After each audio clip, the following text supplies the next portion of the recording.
నమస్కారం, ఇది సంగతికి స్వాగతం. ఓటు ప్రజల తలరాతను మార్చే గొప్ప ఆయుధం. సమర్థ నాయకుడిని ఎన్నుకొని తద్వారా మీకు ఎలాంటి పాలన కావాలో మీరే నిర్ణయించుకునే సువర్ణావకాశం.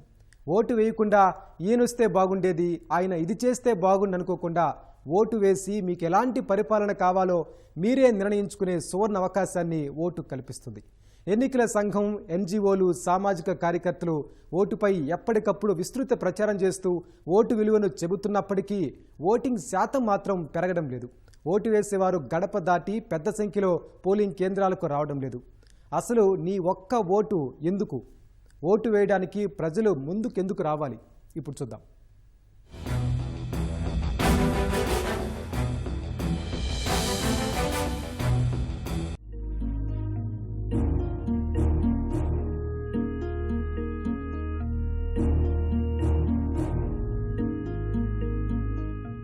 పూర్వం రాజులు మత పెద్దలను ఎన్నుకోవడానికి యూరోప్లోని కొన్ని దేశాల్లో ఓటును తీసుకొచ్చారు.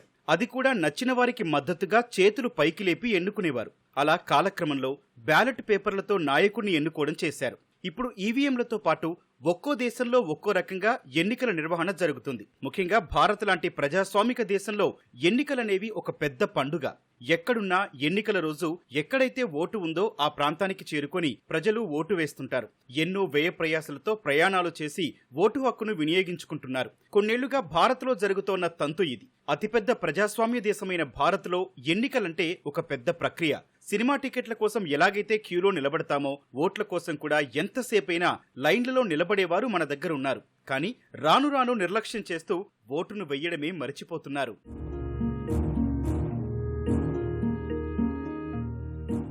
నాయకుడితో పాటు దేశ తలరాతను సైతం మార్చే సత్తా ఓటుకుంది.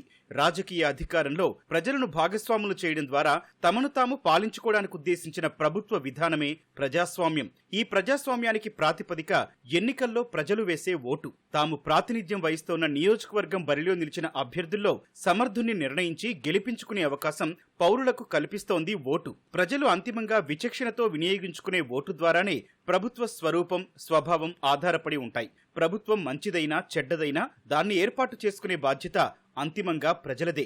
భవిష్యత్తులో ఈ ప్రభుత్వం ఎందుకొచ్చిందా అని బాధపడే కన్నా ఈనాడు నువ్వు వెళ్లి ఓటు వేసి ఒక మంచి నాయకుణ్ణి, ఒక మంచి వ్యక్తిని గెలిపించుకోవచ్చు. అది నీ చేతిలో పనే.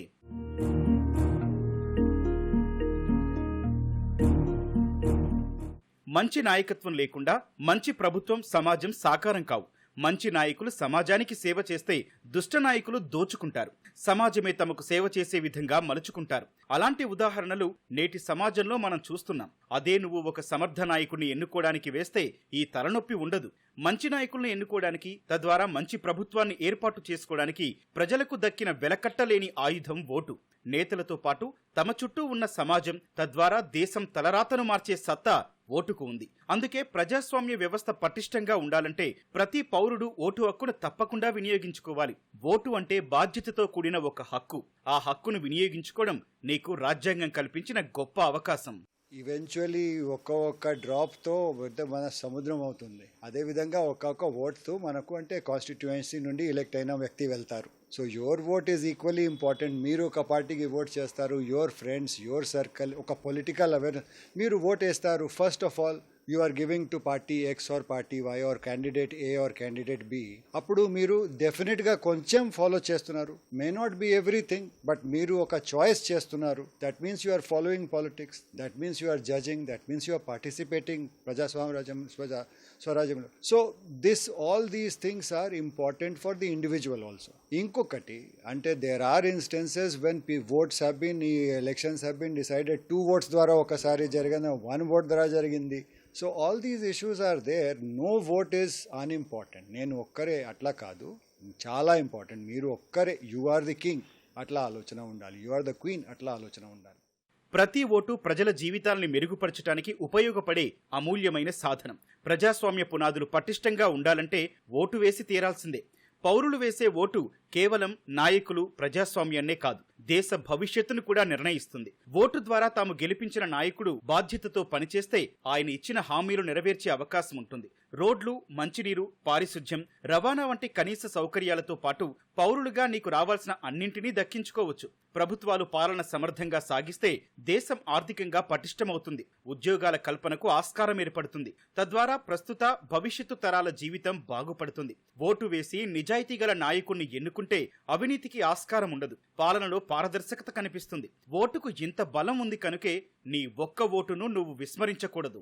ఈ డెమోక్రసీకి ఓటింగ్ అన్నది ఎంత ప్రాముఖ్యత ఉన్నదో ఒక్కసారి ఆలోచన చేసి అందరూ కూడా ఈ ఓటింగ్ రైట్ని ఉపయోగించుకోవాల్సిన పరిస్థితిని ఇక్కడ ఒక్కసారి అర్థం చేసుకొని, అలాగే ఓటింగ్ శాతం పెరిగితే మనకు కావలసిన, అలాగే మనకు పడుతున్నటువంటి ప్రజాప్రతినిధిని స్వయంగా మనమే ఎన్నుకోవాల్సిన పరిస్థితిని మనం అందరూ కూడా ఇక్కడ గుర్తు తెచ్చుకొని ఓటింగ్ రైట్ని ఉపయోగించుకోవాలని ఇక్కడ ఒక్క అంశాన్ని మనం పరిగణించుకోవాలి. నేడు మారుతున్న జీవన పరిస్థితుల దృష్ట్యా ప్రజలు వివిధ రంగాల్లో తలమునకలై ఉంటున్నారు.